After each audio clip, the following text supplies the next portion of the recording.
All right. Hey, we're going to start a little early with the interview. We've got the Illinois Valley Amateur Radio Club folks are here. And I want to say the names. Let's see. Let's get your mics on. I don't know. We'll do both of them at the same time. I've got Craig. You want to say something in the mic? Hello, everyone. Craig. I got you there. President. And Snowman, right? Hey, Snowman here, everybody. Okay. Hello. All right. Dave? Yeah, and this is Dave, 101 Mechanic. Okay. And Judy? Hey, this is Judy. All right. And everybody... IVARC.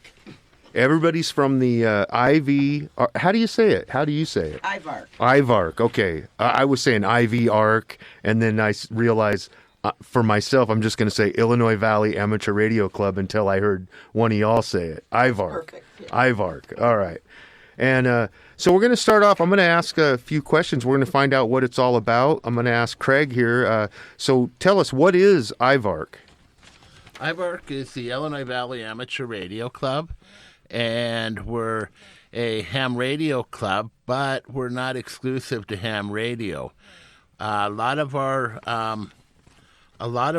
people have joined us with little or no radio experience, not even owning a radio, and have become ham radio operators, and some of them have chose not to. And we offer several different frequencies that we operate on in order to include everyone. I turned myself off so we didn't have an echo there. All right, so that's what you're saying is ham radio is the primary thing you do, but it's not a necessity to join the group and take part. Correct. All right. Okay, that's what I heard. And then Judy, tell us a little bit about IVARC, more than what Craig's started off with there.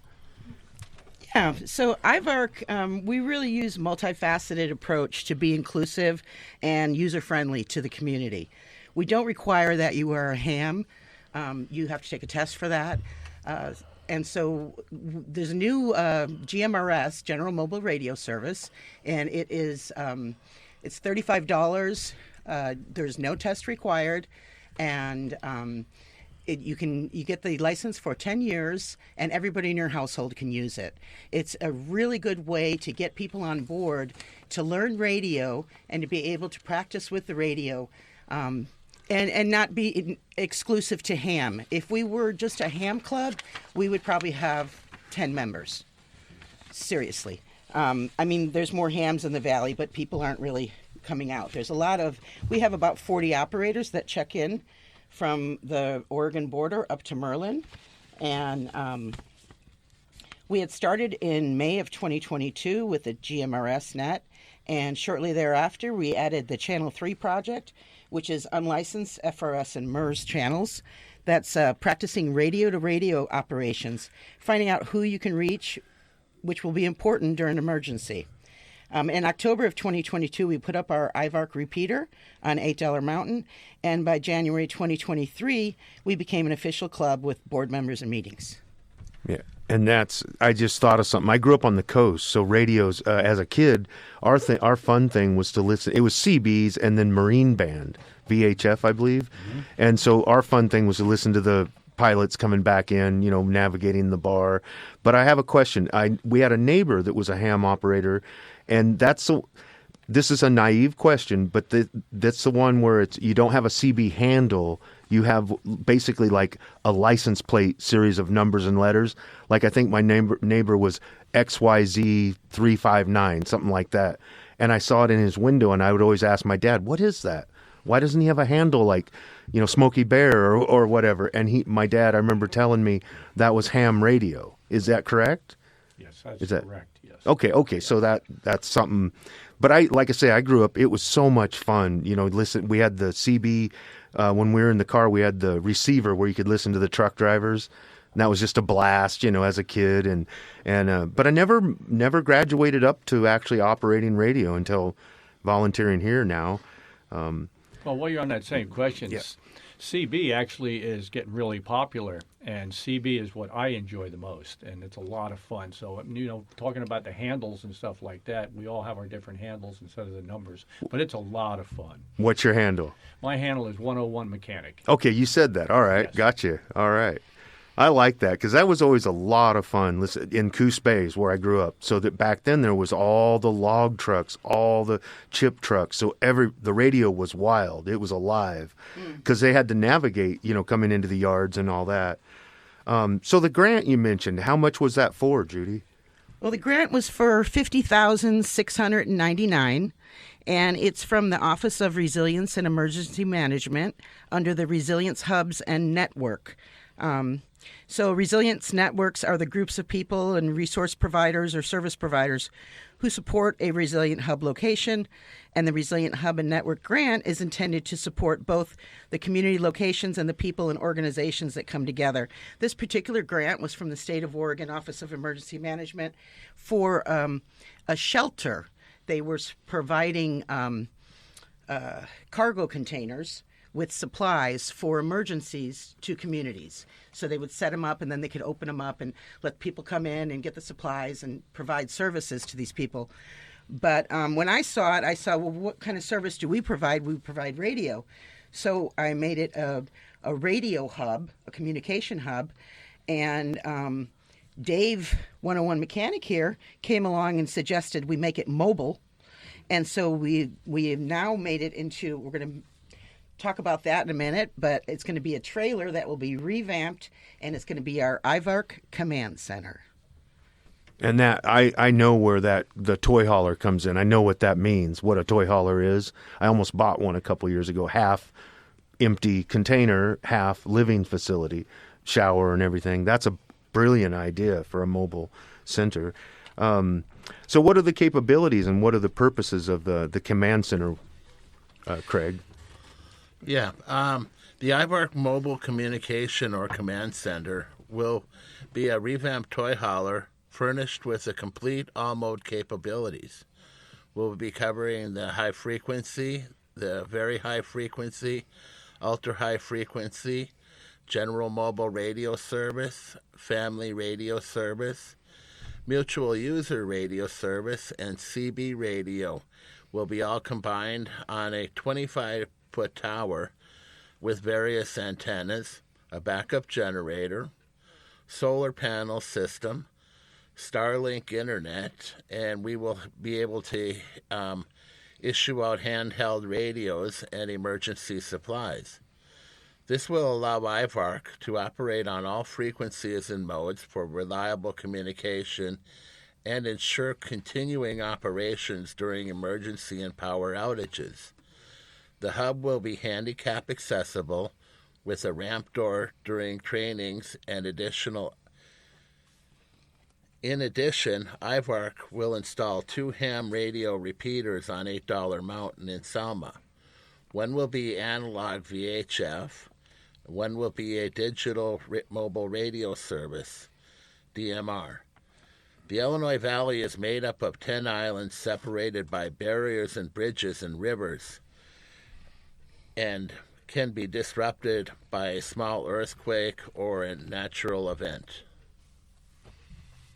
I like that. You're giving me information. I'm taking some notes here because I'm fairly new. I've only been out here 4 years, and it's going to be home. I'm staying. It's going to be home, and so things like that. When you said 10 islands, I'm picturing the hills and the different gullies and all the different Bridges. Separations we have. What is it? All the bridges. Bridges. We have 3 Oh, bridges. so you're looking at that even, not necessarily frequency islands. Oh, yeah, because that will separate the areas. The area And, itself. like, we're in O'Brien. We have 3 bridges on 199 to get to town. Yeah, see, and now I'm always going to look at that and think about it. I can picture them in my mind. And the other thing you said about all those different frequencies and types of radio. So this hub, basically all I have is a CB, and I'm out somewhere and I'm having an emergency and I need to get a hold of grandma or grandpa or son or daughter or whoever, or just services, and they're on a different band. This command center is going to connect those two.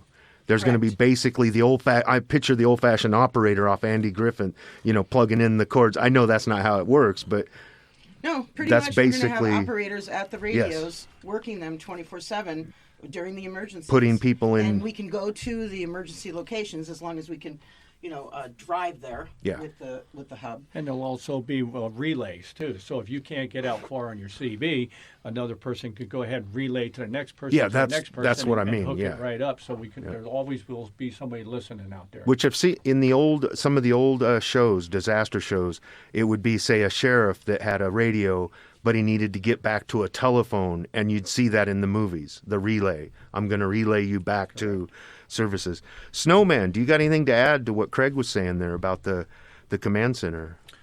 Well, it's going to be pretty interesting because if there is any situations that come up of natural disasters or just fire situations, things along those natures, we'll be able to provide communications on site, like they mentioned, across the entire spectrum, and do the relays.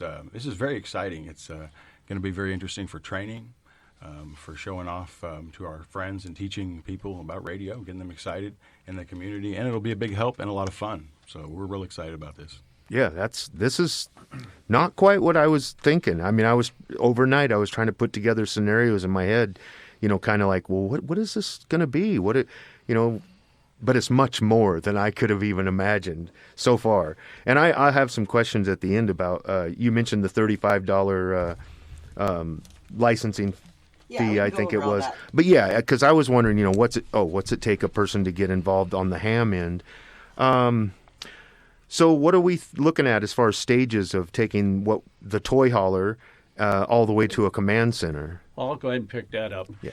What we're going to do is we're going to revamp the whole thing, and we're going to have, battery power. It's all going to be lithium iron phosphate, and we're going to have a dual generator, gasoline and propane, and a backup generator that has that inside the coach also. And what's going to have is complete living quarters. It's going to be totally stocked with food, everything we need, even private, food canned stuff that we can get into. And the thing will be, somebody will be there 24/7. The living quarters in there, we can rotate people in and out of it. And we can mobilize it. And if there's a fire, we can move it somewhere else. And it's just going to be a great deal to have. So we keep talking about moving it to where the emergency's at. We're just a picture. We're in the Illinois Valley. I understand there's the bridges and separations. But the best thing to do is have it right in the as middle of close town, as possible. close in town somewhere where we can all get access. Because if the bridges are out, there's floods and stuff like that, we can relay back and forth. And we try to keep our neighbors with tight areas for each. That other, was because my we can- question. so we have different areas that we can get to and Yeah. people to talk to, so we can. But help a each other central out. location would Is be in like the town start. somewhere, yeah. And then from there, if there's something major going on in a particular area, you can try to get closer to it. Or we can move out of that area if there's a problem with it too. Or move back out. Yeah, gotcha. It's not really that important, though, that it be in a central location, because right now we have many operators that have handheld radios that are around the valley and into Grants Pass that can utilize the repeater. And that's the whole thing about relays also, is that if we can't hear them, there will be somebody who can, that we can hear. And then the idea is to relay this information to Josephine County Emergency Communications in Merlin, and they will be able to dispatch the appropriate people. Yeah, I want to, on that note, we do relays on our nets every Monday night. And we really practice them, the FRS and the MERS, unlicensed. And usually you can only hear maybe half of the people or even less than that. So you have to ask for relays, and then somebody closer can get a relay from the person, and they can check in through them. And so those are the kind of things that we utilize and we practice all the time. And during an emergency, it is going to be key to be able to relay this information from communities and neighborhoods and people to where they need to go. Yeah, get them in touch with what they Yeah. need. And so you mentioned Monday nights. So when you say the practice, basically you've got somebody, say, out somewhere, O'Brien or something, and then the practice maybe, paint me a picture maybe, but they would contact the next person, and then you would relay that. Yeah, so on our nets, we call out their name or their call sign. And if we can't hear them, we'll either call somebody to relay them to us or ask, does anybody hear it? Can you relay it? And so either way, we get a response back, Yeah, and we're able to connect. I like, and then so I got a question. I still have a handheld marine band radio, Craig, I think it is the brand, or Cobra. Sorry, Cobra. Is that going to do me any good in this area? Yes, it will. Yeah. Just go to channel 3, which is our emergency channel. We use 3 for the CB, C for MERS, and C for FRS. And that's the channel that we use for our emergency channel. Someone will hear you. The Marine Band is operating on different. Their emergency channel is 9, and right, so correct. it's not part of our operations. Marine is exclusive to water usage. Okay, that's why I was asking. And so Marine Band is separate from what we do because you're not allowed to use the Marine Band frequencies on land. Okay, and that's my understanding growing up near the coast is that was, hey, this is for this use. But I was just wondering, I've got this radio still. Is it any good to me? Does it have CB on it also? No, 'Cause no. A lot of them have CB and... No, this one's just a marine. So what I should do is take it to the coast and sell it. All right. On that note, I just want to mention that we have pre-programmed radios. We have IVARC programming is what we call it. And how many channels is it, Craig? It's approximately 96 channels now. Yeah, 96 channels. So they're pre-programmed radios that we sell for $50, and you'll get your radio, the battery, the drop-in charger, your USB cable, and antenna that comes with it. And that range is about 5 miles with the radio and about 30 miles with the repeater. That's impressive. Yeah. Even 5 miles. Yeah. That's The purpose of it is it'll have all the ham and GMRS and FRS frequencies and MERS programmed into the radio. And the idea to make it simple was that if we needed to change a channel, we could tell everybody, go to channel 13, go to channel 27. It would be much easier for you to do that than program a 6-digit frequency with the tones in it to try to change a channel. yeah. Yeah, you might want to get one of our radios. 50. Well, yeah, I'm thinking, because you never know. I mean, where I'm at, I do a lot of stuff. I'm prepared, and I'm on somebody else's property, but I mean, I'm prepared on food and different supplies I need. I've got a solar panel and a couple batteries. But yeah, being able to communicate, if I'm stuck there, no one's going to know if I'm dead or alive, Yeah, that's true. And the thing is also is like when we get on the radio, when we get in our vehicles, most of our vehicles have radios in them. So when we get in our vehicles, we go ahead and call our number sign out and say where we're at and where we're going. So it's people say, well, okay, we know where you're at in case you don't make it there. Yeah, Or, that makes sense. you better watch out. The road is blocked. There's something going on. Yeah, you're not going to want to deal with Accident that. or whatever down Right. the road. So it's Yeah. just good communication to have. All right. Absolutely. Yeah, this is good stuff. What is the plan after the command center is done? You've got that up and running. I think that's for anybody. Snowman, you haven't said much. Okay, well, once we got this thing all up and running, we plan on doing demonstrations around the county, showing off in the schools and trying to get the kids involved, and really let everybody know that in their community there's a bunch of people that are all the time working together, preparing for if there's problems, and when there are problems, are behind the scenes working to share information with each other. And it's been a big help in the fires, and when there are accidents on the road, it's good to know. We let each other know. So I'd encourage everybody to get involved. It's free. We're here waiting, and we'd love to see you guys and help you.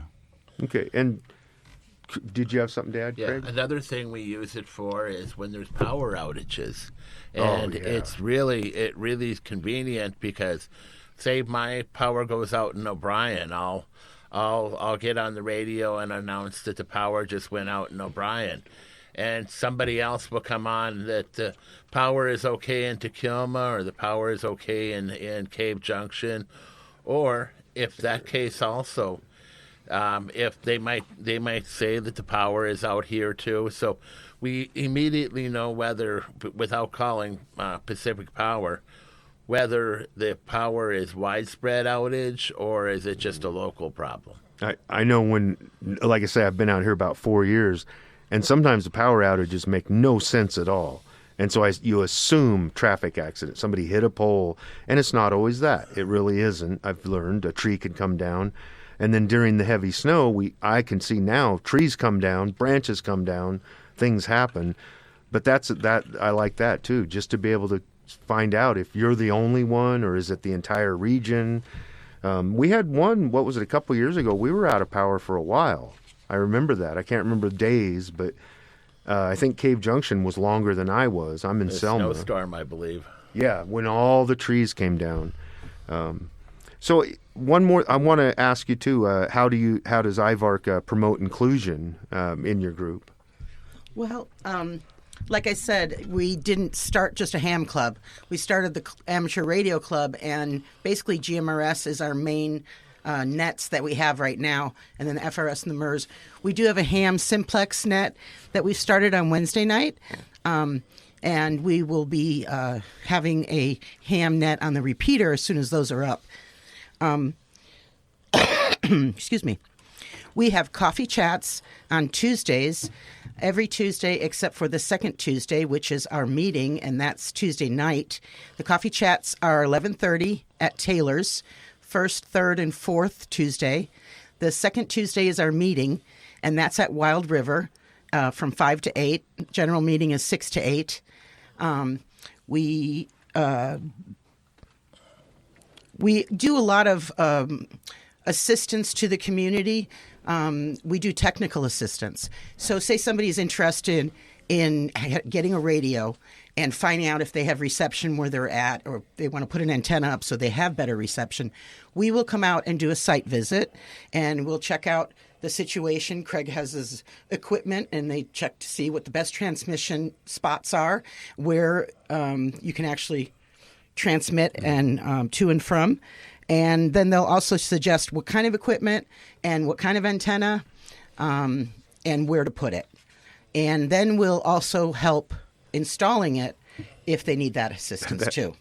So, there's a lot of people that, this is a poor community. Some of us are poor. And so it's really good to be able to provide that assistance free of charge to the community members. And they appreciate it. And we've gotten a lot of people, they were standing outside in the rain with their radio trying to get reception. They're sitting on their comfy recliner now, checking in regularly. Oh, yeah. And that's funny. We talk about I'm getting a radio, and I'm wondering right away, like I'm on a piece of property that's got the hills, and there's two flat areas. One's higher than me. That's where the owners built their house, and they live. I live down on the kind of in a hole. I live on the flat part of Selma, but there's a hill to get to me, and then there's right away another hill. And then right outside my RV, I've got a very, very big cedar. And so I'm thinking to myself, does somebody climb that cedar and put the antenna? Is that the way it is? It really is. Wow. Yeah, go ahead, Craig. I'd love to hear. Yeah, a lot of times there's several people around here that climb trees, and and what they do is they chop off the first 10 feet of the tree and put a pole on top of that and mount several antennas. There's a few people who have decided to put rotable antennas on it, so they can turn and point their Yagi. But you don't always have to chop the tree. Sometimes you can put it up on the roof. Well, that's part of the site visit is we let them know what would be the best place to put an antenna, whether it be on their house or sometimes they're so growing in and down into on basically the wrong side of a hill, and so they will need to be put up. And not everybody can afford a $7,000 tower, and so climbing a tree and paying somebody $100 to climb a tree and put up an antenna would be much cheaper. And more affordable. Yeah, I'm sure not climbing. Yeah, climbing the tree tree isn't part of the free technical assistance. No, some of us we're past our tree climbing days, but yeah. So I'm picturing that. I'm picturing having the radio, but I'm pretty sure ground level, I'm in a bad spot. But I'm thinking of the property owner where they're at the top of the hill, and they would be very interested in this. They're the folks that, pigs and goats and preparing and food and everything. But I don't think we have communication. I don't think any of us have thought of that where I'm at anyway. But you can always go ahead and jump in your car and drive up on top of that hill, or get into a higher altitude before your radio does get out. Yeah. So that's a way to get started and not have to climb a tree. Correct. Or at least you can get out. You figure out where your best spot is, where you can go ahead and communicate. Yeah. Yeah. And can you see $8 Mountain from your house? From the top of the property, yes. Okay. I can see straight across to it. So our main repeater is on $8 Mountain, and you'll be able to hit that no problem with a handheld from Selma. So hiking up to the top of the property? No, anywhere on your property. Yeah. Anywhere on your property in Selma. Anywhere. Oh, okay. Yeah, Okay. yeah. Even down. Yeah. And we have check-ins from Selma also, so I run that on those. So we'd welcome you, man. Oh, yeah. Everybody so on your property. is that like the Monday night? Can you a little bit more about that? What do you do on Monday night? You mentioned it a little bit. So, Snowman starts with CB at 6:15, right? And then at 7 Channel o'clock on Channel 3. We do CB. Well, Snowman, you take it. Okay. Well, 6:15 on Sundays, we enjoy the CB radio. It's a lot of fun, guys. And so we start on AM, and then we do check-in on FM, and then we switch to lower sideband. And we do relays, and we have fun. We have our handles, which is a lot of fun, guys. And we'll have to come up with one for you. Oh, I've got a handle. Okay. I'm DJ unsupervised. Oh, perfect. Drop the DJ. There it is, man. All done. So join us on CB. We'd love to hear you guys. Yeah, and then we move over to GMRS. So at 7 o'clock, we have our GMRS net. And what's GMRS? General Mobile Radio Service. Okay. So that is the $35 fee to the FCC, Okay. and you get the license for 10 years. Everybody in your household And can what use kind of radio? Is that what it's called? A it. GMR? GMRS, yes. Okay. And we start on that at 7 o'clock, and then we move over to unlicensed radio to radio. So we drop the repeater, and we just go radio to radio, calling out our members on the FRS and then the MERS. Is that it after that? Yeah, and we basically have about 35 people on the net so far on that repeater that would check in. Yeah. And approximately 25 on the family radio service and the mutual user radio service, which is FRS and MERS. And when we first started the FRS and the MERS, we probably had like 5 to 10. And now there's then what? the That's number's all. been That adds up to increasing almost and- 70. Yeah, and sounds everybody's learning how to relay, and people are, getting more experience. So there's more check-ins on the FRS and the MERS now. It's really exciting. Okay, and then one more thing. You mentioned $50 radio. What type of radio is that?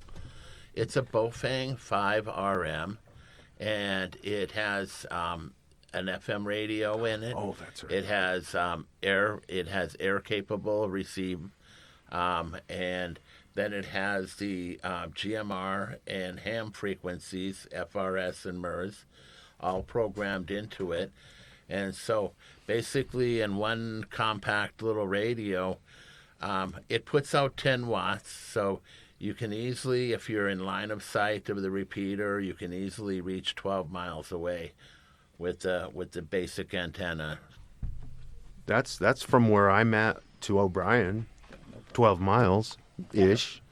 And does that one include some CB? Is there a CB? No. Okay. The CB is a separate AM frequency, 27 megahertz, and you have to get a separate CB radio to operate with us. And okay, so that sounds like a great way to start, the $50 package. Yes. Yeah. It is. And then on CBs, are they affordable like they used to be? I honestly haven't looked at a CB ad in a long They're time. a lot more work, actually, okay, because you got to get an antenna, which is pretty tall. Then you got to get a CB that at least puts out, 5 watts at least minimum, and they don't go as far, Okay. But they're really fun because sometimes you're out there when you're checking in our check-ins, then you get somebody check in all of a sudden out in Pennsylvania or somewhere. Oh, wow. Because of this, what they call skip, because it's just going out there and it's coming into our radio system, so they check into our system, and that's what's fun about CB. This sounds like a lot of fun. Oh, it's I mean, great. it's It's a but it's a It's a blast. it's a lot of fun. And then when the stuff hits the fan, it gets serious Yeah. and it works. Yeah. That's what I'm hearing. And all the fun we've had practicing. Exactly. We use it. Yeah. And a camaraderie amongst the group. I mean, people who you would probably never socialize with, you suddenly have a common Talking to them on interest. the radio. Yeah. And what's really neat about the CB thing and the skip is that frequently we can talk to Japan. We talk to Texas, all over the East Coast, Hawaii all the time. It's really fun. And those signals are skipping across the ground, they're going through the air, and they're skipping across the sky. So we have the opportunity to talk to a lot of people Coming on in CB. from, I remember the old shortwave as a kid, again on the coast, tuning in the shortwave, trying to really dial it in. And Australia was an easy one. I don't know why, but it was an easy one to get. Yeah. Or it even could have been some of the English-speaking islands, and it just they were repeating Australian news. All right, is there Say anything? One more thing really yeah. quick, that I really, all my life, I've been a CB guy. And the most and greatest people I've ever met, instead of being a pilot, is being a CB guy. Because I can go ahead and talk to people, and like the group of people we have right here, I've met them on the radio. And in Grants Pass, when I used to live there, you meet so many great people from the radio. It's awesome.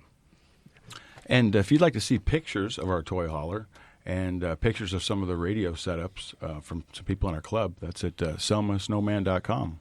And you can check that out. I'll get that from you too again, so I can repeat that. Right. And I now remember we have a PSA here about your Wild River meeting. Yes. That's what I've read before on the air. Oh, yeah. And what were you saying? I'm sorry. We also have a website, IVARC.org, and we have IVARC Facebook. And if you want to write us, we have IVARC.org at proton.me. And an IVARC Command Center YouTube channel now. Oh, wow. We just started, so that'll be fun. That's guys. a popular way to get out, being able to see visuals.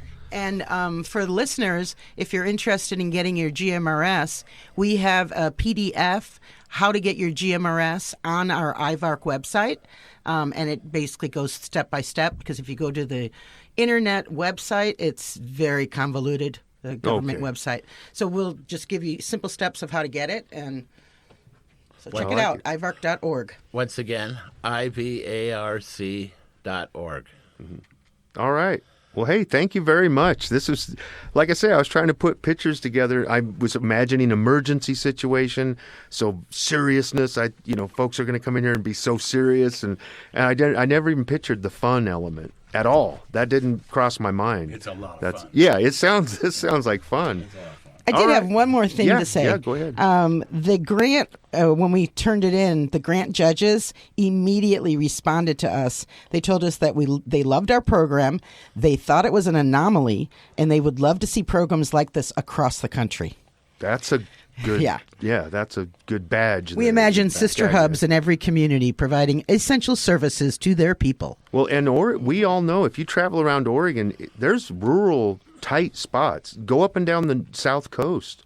You talk about bridges. There's areas that will be isolated if the bridges go down. Absolutely. Yeah, absolutely. Thank you so much for having us. Yeah, thank you. Thank you. Yeah. We'll do it again sometime, maybe after the command center's done. Yeah. We talk about it. I'd love Next that. stage. All right. Well, I'm going to get back to some music, and then definitely want to talk to you about getting a radio. Let me find my stuff here.